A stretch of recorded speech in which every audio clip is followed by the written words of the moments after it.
Hafaday and good afternoon. Thank you everyone for being here today. The Committee on Education, Air Transportation, and Statistics, Research and Planning will now convene this oversight hearing. Today is February 6, 2020, and the time is 12:21. For the record and in accordance with public law, notices were sent out via email to all stakeholders, senators, and main media casting outlets on January 30, 2020, and the second notice on February 3rd. Notice of today's oversight hearing is also available on the Guam Legislature's website. I'd like to thank the Guam International Airport Authority and their team for being here today, and also GDOE and their team as well. I've called this oversight hearing to discuss the coronavirus response plan. I believe there are pandemic plans in place within the government, but this is a unique virus, and so really I asked the heads of the agencies that I oversee to come and discuss the plans and implementations that they are implementing now, and how they will move forward should any instance occur on our island. And so I'd like to thank you again, Mr. Atta, for being here. It's very difficult to see you on the other side of the table. And Mr. Superintendent, so really, it's really to discuss the mitigations we are taking, how the government is protecting the people, at least with respect to my agencies, because I can call that, and then our way forward. Okay, so Mr. Atta, would you like to start? Thank you very much, Madam Vice Speaker. To my left here with me also is the Deputy Executive Manager for the airport, Mr. John Kanata. I would just like to maybe just recount that this past weekend, on Sunday, February 2nd, we had 16 travelers that came in from China via Korea and via Japan. And then also on Monday at about 1 o'clock in the morning, scheduled flights came in, and we had another 20 passengers that came in, again via Korea and via Japan. As per our airport emergency plan, normally if the plan envisions that it is known that somebody is sick or is carrying contagious disease, then certain measures are taken, such as quarantining the airplane on the south ramp of the airport. In this case, the airport was alerted by immigration that there were travelers that were coming who had originated in China, in mainland China. In this case, the travelers were coming from Beijing. So we had gone over our plans previously with public health. And the plan as it is the airport's role is to isolate. So when we get information of travelers coming in from China or whatever, then the airport is to basically park that plane, hold it in place, and wait until then public health comes in. When public health comes in, their role is to identify if in fact the travelers are of concern to the public health. So in the case of what happened this past weekend, those travelers came in. We held the plane in place and did not open it until public health officials came. As soon as we were aware that there were travelers on the plane that were coming from China, public health was notified, customs was notified, and then when public health officials arrived at the airport, we then allowed the passengers to be taken to an isolation area where we basically just removed them away from the general public there. Once they were in the isolation room, public health then did their clinical screening, looking for the signs of the coronavirus. In the case of the 36 passengers that came, none of the passengers exhibited any symptoms of the virus. So the way the plan works then is once they are cleared, then you take them next to immigration. That's where the regulatory agencies then check for appropriate documentation. With these 36 passengers, Public Health did its screening, cleared them, that they did not exhibit the symptoms of the virus, and then they were allowed to then go on their way. However, painstaking efforts were taken to ensure that that we knew exactly where they were staying, how long they were staying, and then from that point it becomes a public health matter. And so I should say that as a result of the encounter this past weekend, it certainly gave everybody a chance to then sit down and really go back and review the procedures, because some of the procedures were really more geared for a different scenario. We had a different, now the scenario that we experience is different, and it allowed us to tighten things up. Thank you, Mr. Etta. Just a question. There's a 14-day incubation period for the coronavirus. What was the criteria that Public Health released the passengers? Did they take swabs? Because there's either they take swabs or they take, I'm thinking a blood sample, and then they send it. That was how we were briefed in the meeting that we had at the Department of Homeland Security. Was there anything taken, or were they just looking for visible symptoms? Actually, so I was there when the screening was taking place. I don't recall having seen that any samples were taken, but I think they were looking for certain symptoms: the temperature, the running nose, the coughing. But I would not want to speak for Public Health, and I noticed they aren't here. But they have their own clinical criteria, and I guess the travelers did not meet those, so they went ahead and they were following CDC guidelines. Thank you. I'd like to recognize Senator Rajel for joining us, and also Senator Terlahi. Thank you. Mr. Superintendent, do you have a statement prepared for? Okay. Yes. Mrs. Gutierrez, please go ahead and state your name for the record. Good afternoon, Vice Speaker, Senator Terlahi, and Senator Rajel. My name is Maria Gutierrez. I am the chairwoman for the Guam Education Board. We're here today with my colleague, Mr. John Birch, Ms. Lou Benaventi, Mr. Mark Mendiola, and our new incoming board member, Mrs. Feli Angel. I will turn it over to the superintendent for this presentation because she has his expertise, staff here to speak about this. Thank you, Vice Speaker.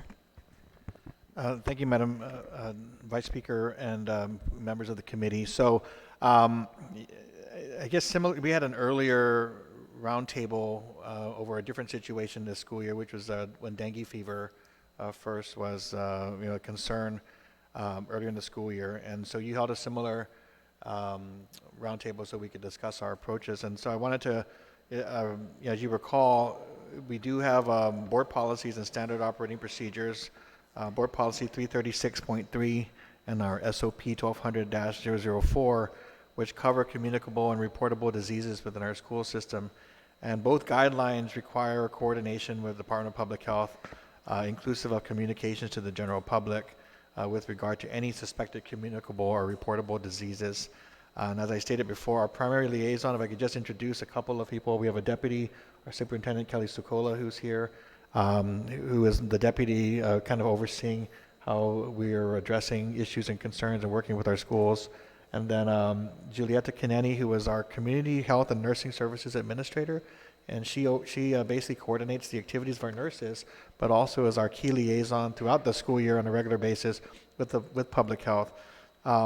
So both our deputy, Sukola, and Julieta are here in the event that there are any questions that they can, may need to be leaned upon to answer. As far as communication goes, our public information officer engages with the Joint Information Center to ensure coordination and dissemination of information to stakeholders.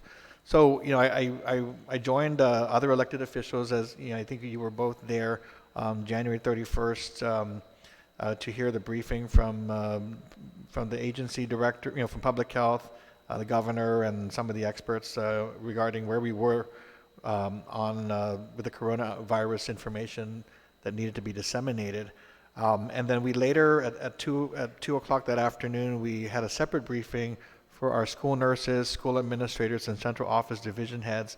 And that briefing was provided by Dr. Thane Hancock from the Federal Center for Disease Control.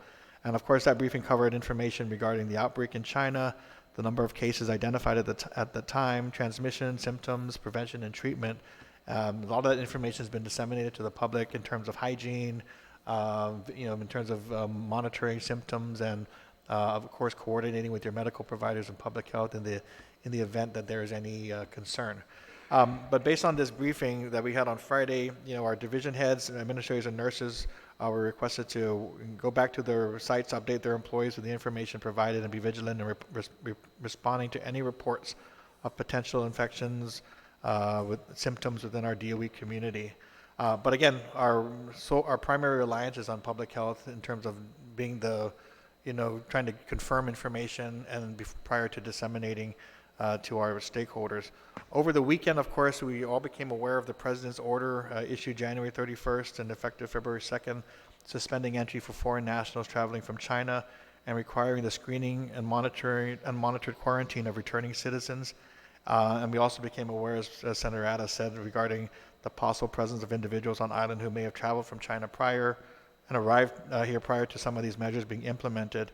And so again, we just, our stance on this is to continue to work with the agencies to gather the confirmed information, make sure that we do what we can to ensure our stakeholders are aware of the situation, continue to monitor and coordinate. However, in abundance of caution, I did issue guidance yesterday to the employees and families of students indicating that DOE would be requiring a 14-day excused absence period for any student or employee who recently returned from China or who have been directly exposed to someone recently returned. Last night, that information was shared with our island-wide PTO. We had a meeting last night and were able to share that information. We're not aware of any coronavirus cases on Guam. Obviously, we lean to public health to provide that information, but we're continuing to monitor that situation. So I provided testimony and a copy of the guidance that was provided and sent out to our employees and families. I think, I've spoken to many concerned parents, even though we're not necessarily a first responder to those who are returning to Guam or coming through Guam. Obviously our airport would be the first contact.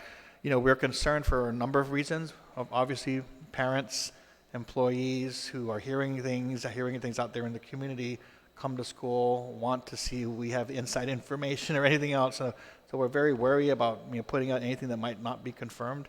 But there is that concern, and especially because in our school system we have 30,000 kids, in their school during the day, and as we know with dengue or other reportable diseases, we know that these kids are in close contact with each other, with their teachers and staff. So part of our effort has been to really try to maintain communication with what we can. And obviously the situation's changing. And I've had conversations with parents directly who've asked, and expressed concerns, and we continue to work with them. But the guidance we put out really was to try to, in the abundance of caution, knowing that the quarantine and order was from February 2nd on, that there might be a period in between where we might have individuals who either returned or are in contact with someone who returned, and what would we do in that instance. And so our guidance is that we're going to just go ahead and apply the same 14 days. It's not really a quarantine. It's hopefully it's a self-quarantine if you feel you're in that category. But otherwise, we just want to take extra precautions and work with public health just to, eliminate any questions or concerns about, any of the gray areas. We are thankful that there was more clarity on, from February 2nd on as to how the airport and public health will respond, and we hope that as time goes on, we'll feel better about the situation and hopefully the containment of the virus, outside of Guam. So I think that's all we can say at this point. But that I think if you need a copy of the guidance, I can provide that. But I think it's in your testimony. Are you educating the students and the parents about the coronavirus and some of the measures to take that they need to do to prevent it? Has this been a part of like a homeroom discussion with the teachers to the students? And from my understanding, since we last had the meeting with the governor and at the Department of Homeland Security, the way they test for coronavirus is they send samples off island. And so are you aware of any test kits being available to us now? Should you see a student with symptoms of the like, how will we know that the student has coronavirus? Do you know how to determine this? So, no. I mean, the first question was, it's an ongoing effort with regard to working with our schools and our students to give them the information. Like I said, even late last week, we were still working with public health. We disseminated information through our various channels as much as possible to the schools.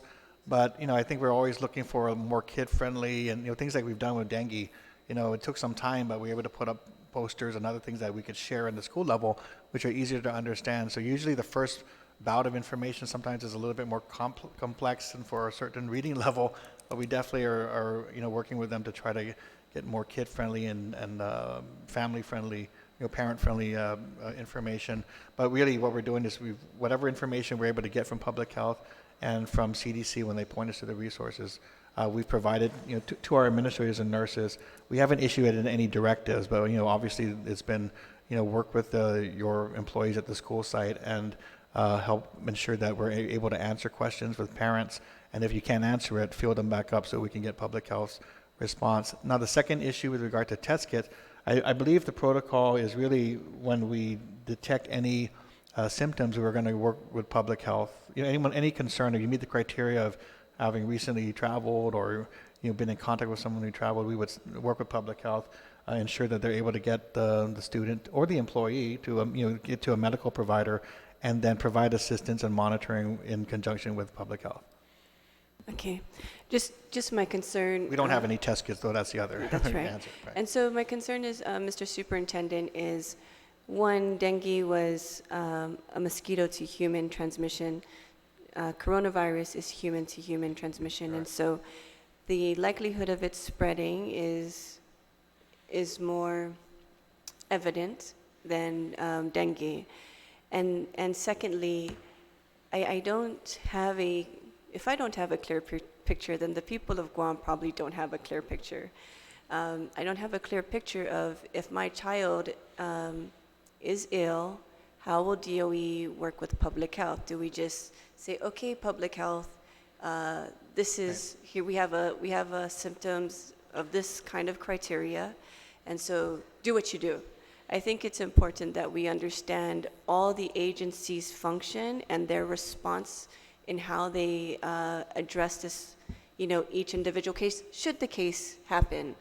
Right now, it's clear as mud, and so we can say we hand it off to public health, but what is public health's role?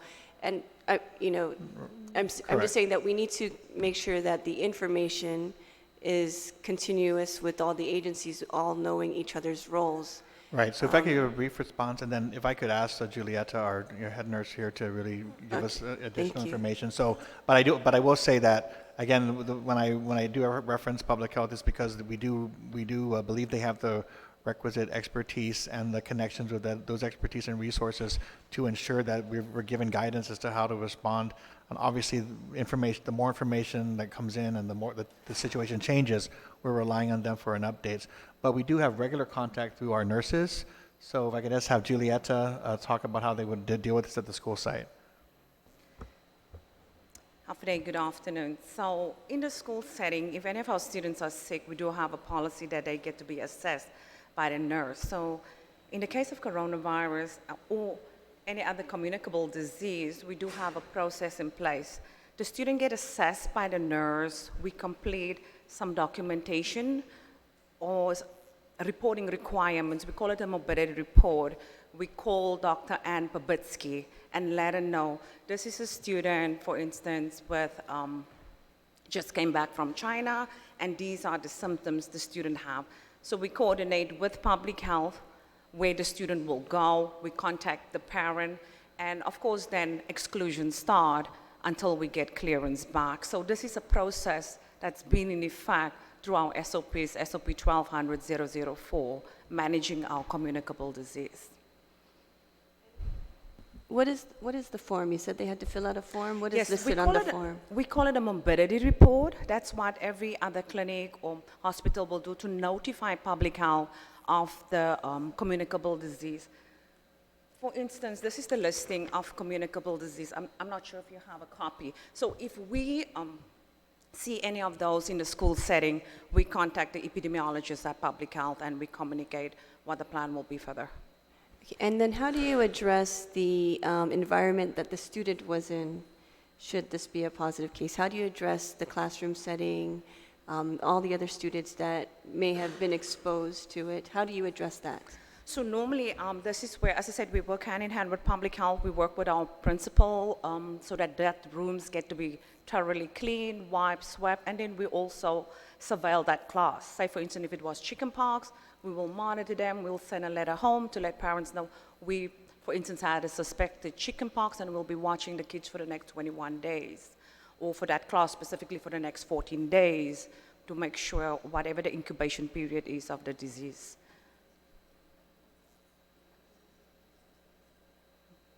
And this is upon, so Senator Talahi said it takes about 6 days to get back the results of whether the student is positive for Yes. the virus or not.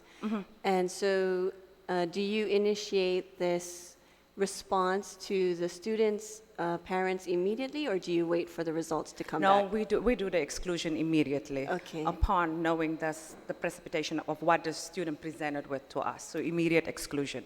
Okay, thank you. Thank you, too. Do you have any questions? Do you have any questions? I have a question, Mr. Atta, for you. You mentioned that in previous incidents where we had some passengers coming in from mainland China via Korea through Japan, what is the measures that GIA will take along with, in partnership with DPHSS, should someone present symptoms of coronavirus?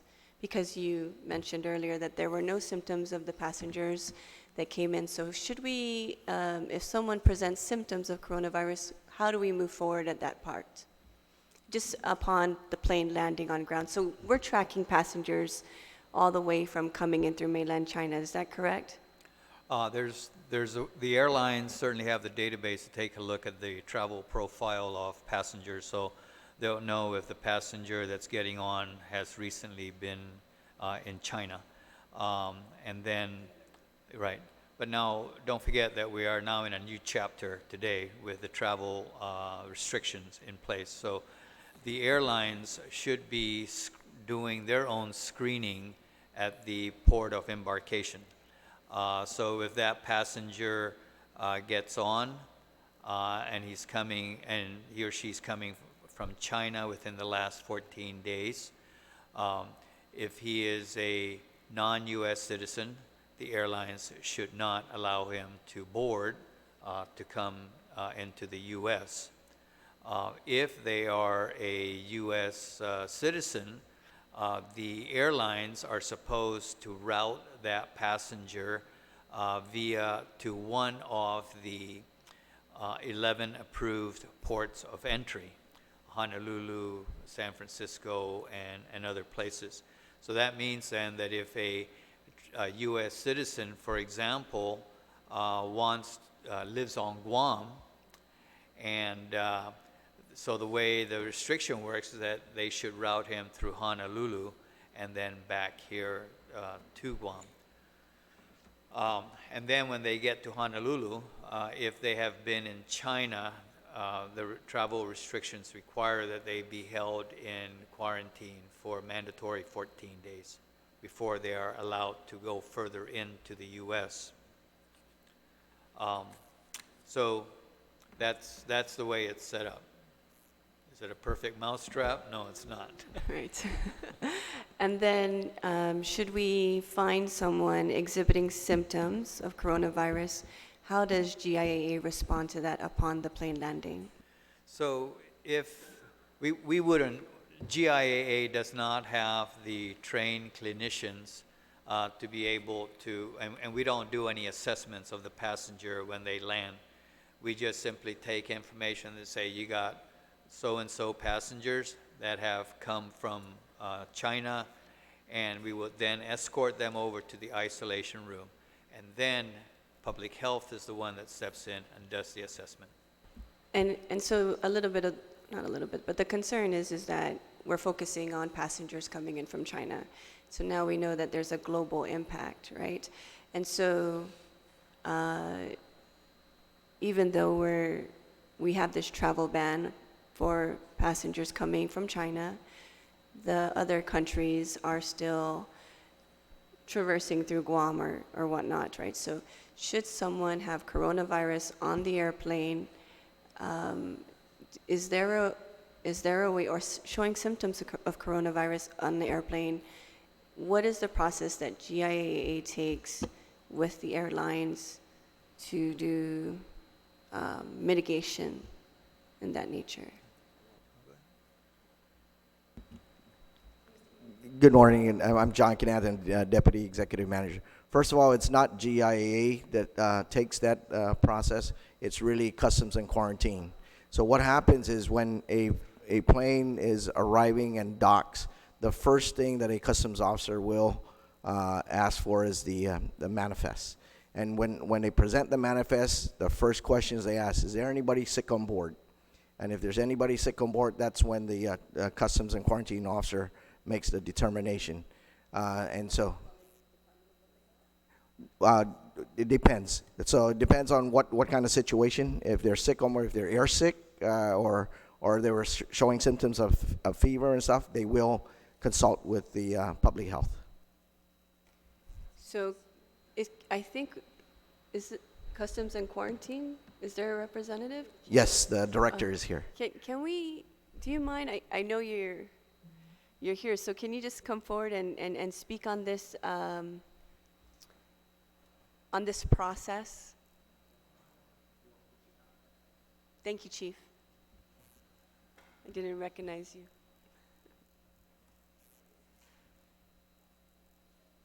So, Chief, the question was, should we find someone exhibiting symptoms of coronavirus in flight on an airplane? How do we address that once the plane is landed? And so the Deputy Director stated that it's not GIAA's purview. We look to Customs and Quarantine to address these issues with the airlines. So can you just explain Customs and Quarantine's role for this? Yes. Well, let me say that Customs is involved in this particular matter because we are the first line of defense, and our procedure is that all aircrafts coming in to our borders, we must ensure that the carrier, in this case the captain of that particular aircraft, must attest before we open that door that there's nobody sick on board. That's the first thing. When the officer, the boarding officer, opens the door, that documentation will suffice to clear that aircraft. Now, if we are suspicious about a particular passenger that maybe this is a carrier of that particular virus, then we immediately take action. The officer have the discretion to, first, put on a mask for that, provide a mask for that particular passenger, contact public health, let them know that we have a suspected passenger to be involved with this type of virus, and we, from that point, we escort that passenger to the staging area that we have agreed with the airport. Public health will then call the team to come up to the airport and assess that particular passenger. They will go through the routine of checking the passenger in that particular isolated area that we have identified to stage this particular passenger until public health can clear. Now from there, if that passenger is checked by public health and cleared from having the symptoms of that particular virus, then we allow that passenger to go through the normal process. We will take the passenger, proceed them back down to the inspection area, starting with CBP and then all the way down to customs. And that's the procedure that we follow at this point in time. Thank you, Chief. You stated that the carrier confirms whether they have anyone exhibiting symptoms of coronavirus. So are the carriers training the flight attendants how to look out for coronavirus? Do you know, or how does this work? How do I make this determination that this person is showing symptoms? Should there be a sick person on board, the purser of that particular carrier will get all the information as to the type of sickness. We will get that information, we'll contact public health. The team will be there upon arrival to make that assessment. Okay. And so they announce this to the tower, that either we're all clear or there's one? Yes. Okay. And you mentioned escorting the singular passenger who is showing the symptoms of, signs and symptoms of coronavirus. What do you do for the rest of the passengers in the plane? The rest of the passengers are then routed to the regular inspection process. From there, they move from the aircraft all the way down to CBP, which is the U.S. Customs Border Immigration, and that's where the inspection process starts. Inspection process consists of what? Entry requirements with the passenger. CBP will clear them, and then from there, they will route them down to customs. So it's basically I'm just going through CBP to get my passport verified and my travel? Yes. CBP is responsible to ensuring that all these passengers are properly cleared. And we have an agreement with CBP where they will notify customs of any passenger that has originated in China. Okay. But like I said, it's a global impact now. It's not just in China. So we have to address that. But is there any information given to the passengers, because this is a human-to-human transmission virus, is there anything that is given to the passengers that are on this plane as far as, some techniques to take because they found someone that may exhibit positive signs of coronavirus? Is there From our standpoint, we have flyers that we can distribute to Say again? It's not we are allowed to provide this to the passengers. What is it called? It's a flyer from public health. Oh, flyer. Okay. It's like a card telling information of the virus. Right. And what they can do should they become sick. So other passengers will also be equipped with information and what to do in the incident. Should they process through the inspection process. And those cards are already printed out and are given to the passengers? Yes. Okay. All right, very good. Thank you. Do you have any questions? Senator Chalahi. Thank you. Are you giving those cards to all passengers? Yes. Oh, okay. All passengers that are passing through the inspection process. Okay. And then when you said that CBP, Customs Border Protection, that's a federal agency. Yes, that's the federal. They are notifying Guam Customs if any passenger originates from China. But aren't those the passengers that were supposed to be diverted? Those passengers that came in on February 2nd and February 3rd came in prior to the travel restrictions. So for today, we're hoping they won't be notifying Guam Customs of any passengers that have originated from China, right? That should not be happening? Okay. And what about passengers originating from areas, for example, Hong Kong, not, they're not currently covered by the ban. Is there any additional notification? I guess, you know, we've got areas where the coronavirus exists, The agreement but that there's we, no extra protection for from those areas. Is that the correct? agreement that we have with CBP is that they will provide us information on all passengers that are coming into Guam, should they show I see, under their symptoms. Okay. itinerary that they have originated from an infected area. All right.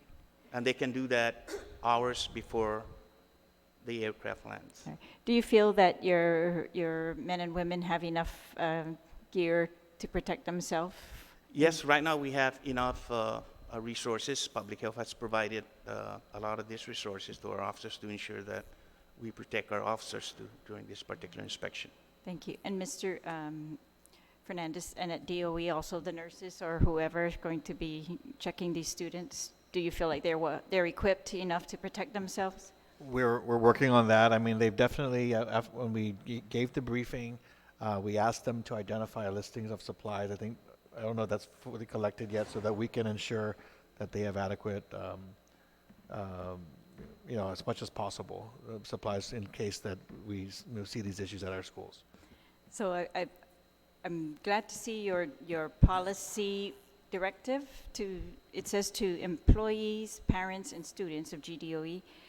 I'm just wondering if you follow this up with like instructions, because I feel like if I'm a student or even a teacher, I would want very specific instructions of exactly who I'm supposed to call, and I know at this level that you do know exactly what to do, but I just want to make sure you've got that down on every No, level. we appreciate any suggestions. I mean, really, again, you know, with a situation like this, we're trying to get information out as much as possible and get feedback as well. That what are those questions out there that we're hearing from the kids or the teachers that we want to answer? So I appreciate the suggestion, and definitely, you know, I think like you said, how are we reaching out to the students?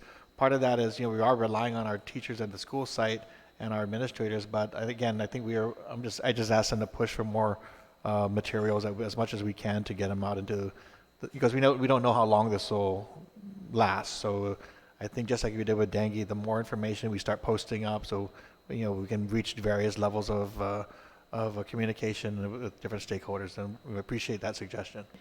Yeah, I'm just interested in one very basic item, and that is, you know, are you telling parents, it's not very clear, are you telling them if your kid has this symptom, coughing, shortness of breath, or fever, to stay home, or are you telling them to go to school and check in with the nurse, or are you telling them to call the nurses? That type of instruction, I Right. feel Well, like it's both, right? We're telling the parents that if they feel there's any concern, they can obviously contact the school to let us know that that's why you're keeping your child at home. Otherwise, you know, it's really our teachers and nurses at the school site. If your kids present those symptoms, you sent them to school anyway. If they present those symptoms, then we'll take that action as well to bring them to the nurse's office, assess, talk to the parents, and coordinate with public health. So it is general for everyone. But I think part of it was just, again, in line with public health guidance, we've tried to definitely take their materials and push them out. This goes a little bit beyond that because we're talking about. You may not have traveled, but if somebody traveled and you were in contact, you live with that person, or there's that type of situation. We're trying to broaden it until we get to a period of time where we can have a little bit more certainty. Because as you know, parents are going to be extra sensitive about the kids, and so we're saying let's just go a little bit further so that we feel comfortable. And then what we'll do is we're asking the parents. Well, we'll revisit that, but I know where you're going. But we definitely want the parents to contact the schools and nurses if they need assistance. If they say, we don't know, we're okay. Ask us, and we'll try to answer your question. Because maybe it is something, maybe it's nothing to worry about, but the more you communicate, we just definitely want to make sure we find the right resources to assist. I'm very glad that you took this extra step and you went a little bit beyond. For me, better safe than sorry. You're dealing with a lot of kids, so I very much appreciate that. I know people call my office, and I'm not a doctor. I don't know what to tell them to do, but I do give them the number that Public Health has given us to provide to everyone. So that's just one of the things you can give to the parents in this letter, so that they can also call directly if they want to do that. Thank you. Thank you very much. We will have a committee report, and from the results of the committee, I thank GIA, Customs and Quarantine, and DOE for their hard work. And it's good to know that we are implementing measures, or there are measures that have been implemented, and we have plan of actions that are concrete that we will do if any case should arise, at least within GIA, GDOE, and Customs and Quarantine. So I thank you all for. Oh, yes, Chief. Yes, go ahead and turn your mic on. I just wanted to also mention that the same protocol also applies to our port authority, because that's a port of entry. We do have passenger vessels that goes our port, not the port, and so we are prepared to address this matter the same way that we were addressing at the airport. Okay. Thank you, Chief. And I believe there was someone that wanted to give testimony. Is there someone that wanted to give testimony? No?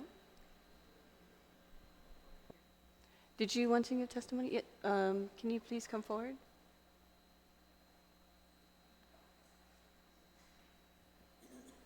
And just go ahead and state your name for the record, please. And My name is Eric Pastor. I'm with JWS Air Conditioning. I do commercial and special applications regarding airflow and air distribution in commercial buildings.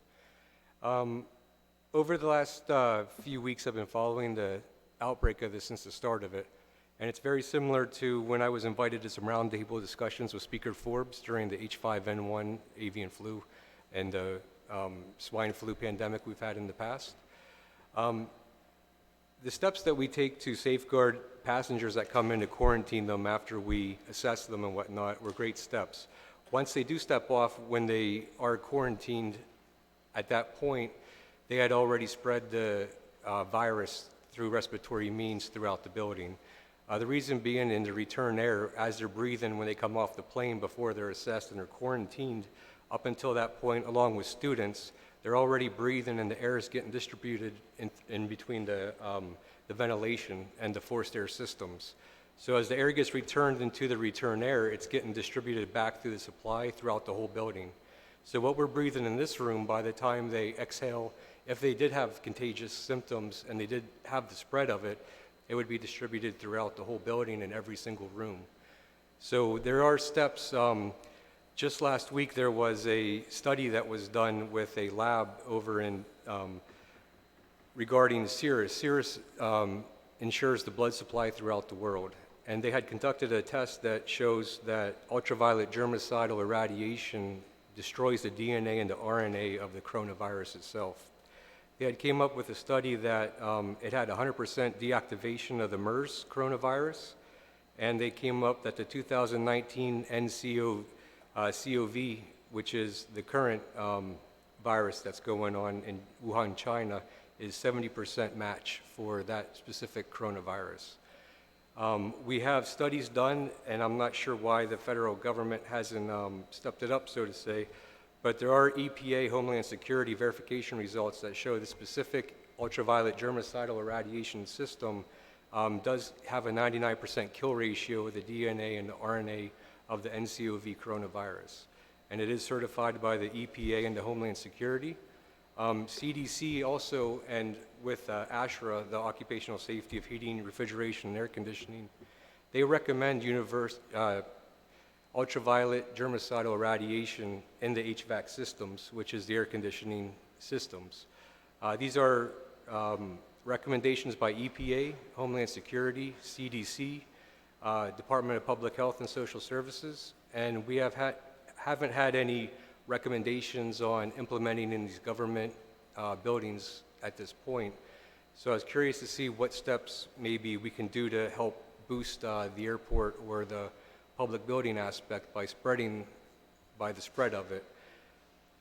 As the virus goes across the ultraviolet germicidal radiation, UV light, specifically designed for this, it has a 99% kill ratio, so if I have it, and when it goes back to the air conditioner, it'll be deactivated upon the sweep of the UV.